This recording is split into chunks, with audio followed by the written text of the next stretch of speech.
Bienvenue sur notre chaîne Evaxon Soft. Dans cette nouvelle vidéo, nous allons vous montrer comment faire la gestion des taxations des prix des produits.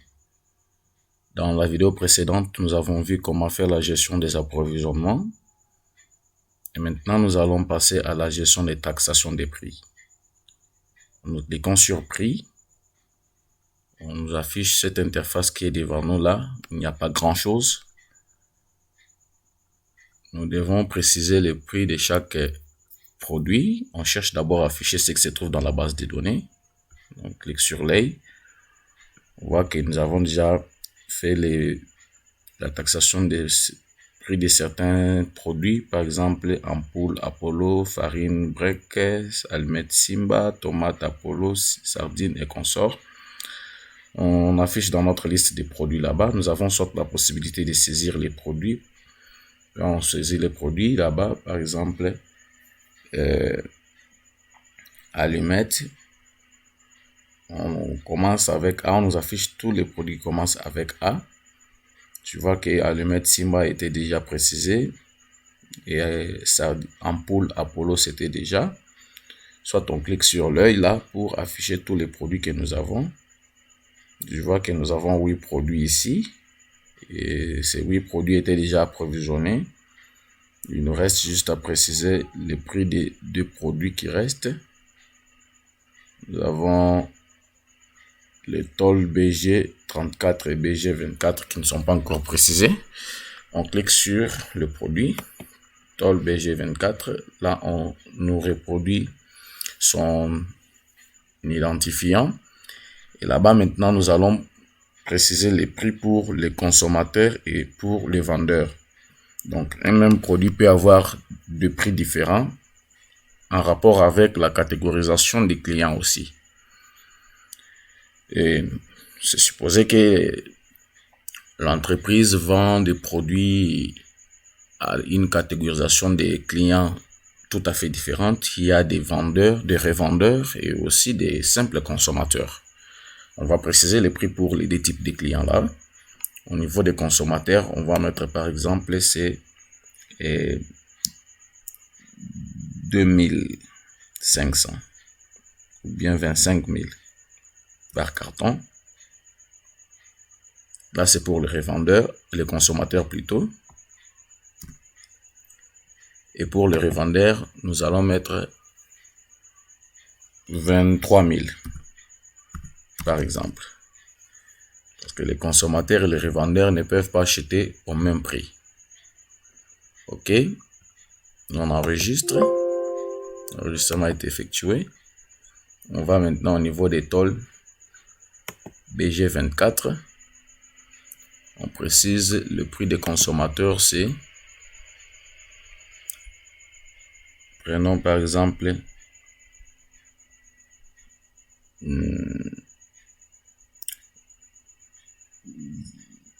22 000.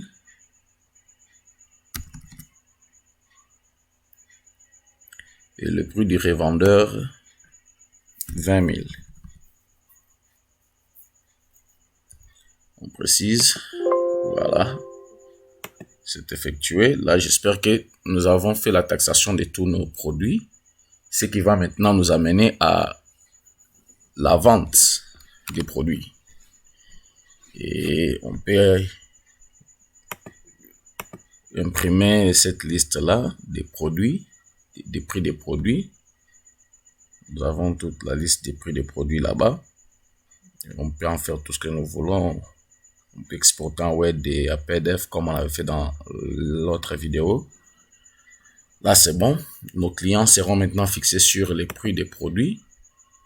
Ce qui va nous amener maintenant à la deuxième opération, c'est la vente. On passe maintenant à la vente. Pour aller à la vente, nous allons dans magasin là-bas. On clique sur vente. Lorsque nous cliquons sur la vente, nous sommes sur cette interface-là. La première chose à faire, c'est lancer la nouvelle commande. Vous allez voir qu'il y a le bouton là-bas, nouvelle commande, la date du jour, on a pris par défaut la date du système. Et le mois, on nous a donné directement le mois, l'année. Le numéro de la commande, c'est auto. Donc ça va faire une numérotation automatique. Ok, maintenant on va passer à l'opération. On lance premièrement d'abord la première commande. La première commande, directement, on nous a affiché, c'est 0001. Donc pour la date du jour, donc le 31 avril, la première commande, c'est 001. On va choisir les clients. On prend par exemple Rit Kadiri. Et quand on choisit les clients, automatiquement, on nous donne sa catégorisation. Ici, c'est un revendeur. Et on va préciser les comptes OHADA attachés à cette opération. La vente, c'est le compte de la classe 7. Vous allez voir ici que on nous a proposé nos deux comptes qu'on avait enregistrés dans des vidéos précédentes. Là, on avait adapté le plan comptable. Il y a le premier compte, c'est 71, donc c'est 70-100, le compte 70-100 pour la vente en gros, et le compte 70-200 pour la vente en détail. Comme c'est un revendeur, ce qui veut dire il va faire la vente en gros. Voilà, le compte OHADA étant précisé. Là maintenant, nous allons passer la commande des produits. On clique sur l'œil là pour afficher toute la liste de nos produits. Très bien. Alors, on prend le premier produit. C'est supposé que le client Rit Kadiri a commandé le premier produit, c'est sardines Apollo. Quand on clique sur le produit, directement dans cette zone ici des commandes, nous avons le code de la commande qui est automatique. On ne va rien toucher là-bas. On récupère l'idée du client et aussi l'idée du produit. Et même le prix unitaire. Donc, le prix unitaire, c'est 4000 francs CFA par exemple. Vous voyez, le prix ici, c'est ce que nous venons de faire dans précédemment là. Et on précise la quantité commandée. Il a commandé par exemple, prenons 20 cartons de sardines. L'observation, on va mettre rien à signaler. On valide la commande. Lorsqu'on valide la commande, vous allez voir qu'au niveau de la facturation, on nous reprend la désignation du produit, le prix unitaire du produit, la quantité commandée et le prix total. Donc ça, c'est le premier produit commandé dans cette commande numéro 001. Toujours le même client a commandé encore sardines Annie. Là, on récupère le prix unitaire, c'est 3500. La quantité commandée, prenons 60. On valide la commande. Vous voyez que lorsqu'on valide la commande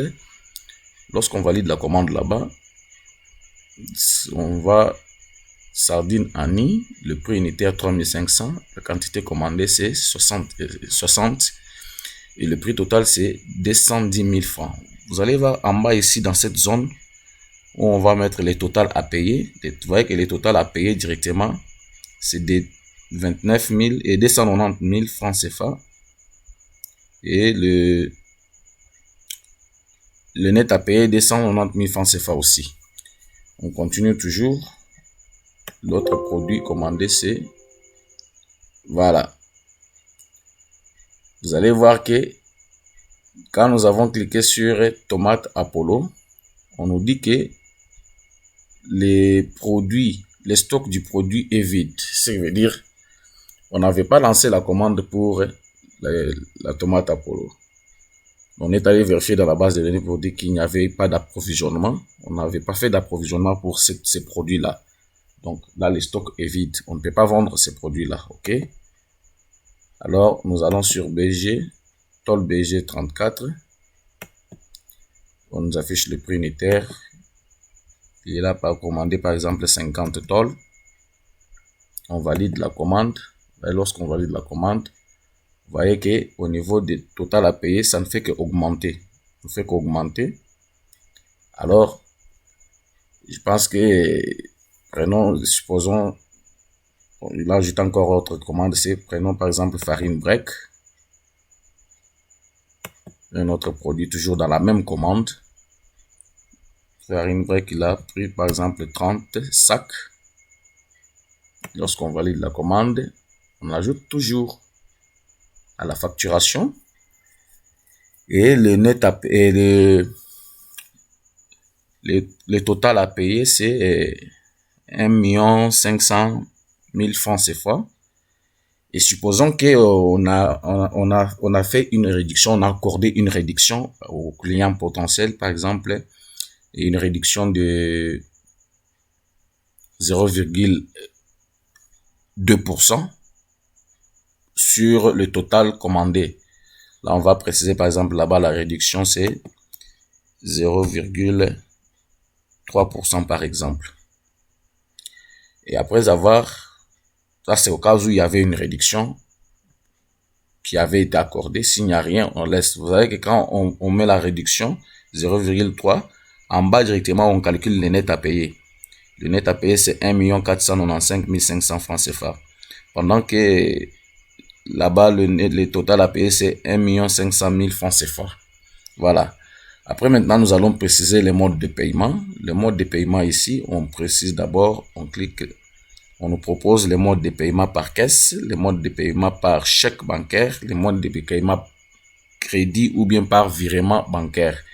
Prenons qu'il a payé, comme c'est une grosse somme, ça doit être fait par chèque bancaire. On clique là-bas, chèque bancaire. Et la trésorerie, on va prendre dans notre compte Equity BCDC CFA. On clique le numéro du chèque. On met par exemple quelque chose là-bas. Très bien. Et après avoir fait ceci, là maintenant on va clôturer la commande. Pour clôturer la commande, on clique sur clôturer la commande. Vous allez voir que on a enregistré la commande dans notre base de données et directement on nous sort la facture. La facture qui est là-bas, vous voyez cette facture qui est sortie. Nous avons le nom du client Rit Kadiri, la catégorie revendeur, facture numéro 001, et la date du jour. On a donné toute la description de la facture et le net à payer. Et si on quitte là-bas, directement, là, c'est parti. On peut lancer maintenant la deuxième commande. On clique sur nouvelle commande. Vous voyez, ça sera commande numéro 2. Là, on va chercher le client. C'est Raïssa, par exemple, qui est consommateur. On va attacher le compte. C'est vente en détail. Raïssa a commandé, par exemple, le produit Sardine Apollo. Il a commandé juste prénom 2 cartons seulement. On valide la commande. Raïssa a commandé aussi Sardine Annie. Là-bas, il a fait seulement 1 carton. Comme c'est juste pour la consommation, on valide la commande. Et pour savoir commander l'ampoule Apollo, juste 1 carton encore, on valide. Et aussi, par exemple, farine breakfast. Et aussi 1 sac, on valide. Très bien. Je pense que le total à payer pour Raïssa, c'est 16 800 francs CFA. Là-bas, il n'y a pas de réduction. On va préciser le paiement. Ça sera à la caisse. Le compte de trésorerie. Là, on va prendre, par exemple, caisse principale. Vous voyez, quand nous avons précisé les modes de paiement caisse, au niveau des numéros de chèque, on a grisé. Ce qui veut dire à la caisse, il n'y a pas de numéro de chèque qu'on peut le faire. Ok, et on peut valider la commande et clôturer la commande. On clôture la commande, très bien fait. Et là, nous sommes sur la facture où nous avons le total à payer qui est de 16 800 et le net à payer qui est aussi de 16 800. Là-bas, il n'y a pas eu de réduction. Vous voyez que la réduction, c'est 0. Voilà. On peut quitter là-bas. Voilà, c'est comme ça qu'on peut faire la gestion des ventes. On peut chercher à voir les statistiques des ventes. Par exemple, on va dans la consommation, dans la commande, au niveau des statistiques. On clique sur commande. Là, nous sommes sur cette interface ici. Il y a la possibilité de faire les statistiques l'affichage des commandes par jour dans un compte et toutes les commandes livrées par jour. Par exemple, nous précisons le jour ici, le 30 avril. Lorsqu'on précise la date, on peut cliquer ici à côté. Là, vous voyez qu'on nous affiche toutes les commandes qui ont été livrées. Vous voyez la première commande là-bas. Equity BCDC. Lorsqu'on clique sur la commande, directement, on nous ramène les détails de cette commande-là ici. Là, on peut faire tout ce qu'on veut. On peut supprimer ça. Si on supprime, ça part. Si on clique sur la deuxième, on nous amène, c'est déjà les détails là-bas. Et en bas ici, on va nous montrer le nombre de toutes les commandes passées par jour, par exemple. Si nous voulons voir les commandes qui ont été passées dans telle trésorerie, surveillées dans tel compte. Bon, ça c'est la première partie de cette vidéo. Nous allons faire la deuxième partie pour vous montrer comment attacher les utilisateurs au compte des ventes. Vous vous souvenez, dans la vidéo, nous avons parlé des utilisateurs. Il y avait une partie qu'on avait touché des ventes et des vendeurs, mais qu'on n'avait pas pratiquement terminé. Voilà. Précisons la trésorerie, par exemple, on prend la caisse principale. Nous voulons voir tout ce qui a été vendu à la caisse principale. Dès qu'on clique comme ça, on voit que la caisse principale a juste fait passer une seule commande. Ça est là-bas. Et lorsqu'on clique sur la commande, on va voir les détails de la commande qui sont là-bas. On peut aussi imprimer ça. Si on veut imprimer la facture, vous voyez que la facture est sortie de cette commande-là qui a été faite. Si on veut supprimer la commande, on peut aussi la supprimer sans problème. Donc, ça va nous permettre ici, avec le logiciel, nous avons la possibilité de savoir tel vendeur a passé autant de commandes et il lui doit autant d'argent. Vous voyez par exemple ici le net à payer là-bas, c'est 16 000. Donc, la seule commande qui a été passée est de 16 800 et le net à payer de 16 800. Voilà, ça a été pour la première partie, cette première partie de la vidéo destinée à la gestion des ventes. On se retrouve dans la seconde partie. Toutefois, n'oubliez pas de vous abonner sur notre chaîne, partagez la vidéo. Si vous avez besoin de ces logiciels, écrivez-nous dans l'adresse ou appelez-nous dans les contacts que nous allons vous fournir dans la description de cette vidéo. Merci d'avoir suivi cette vidéo et à très bientôt.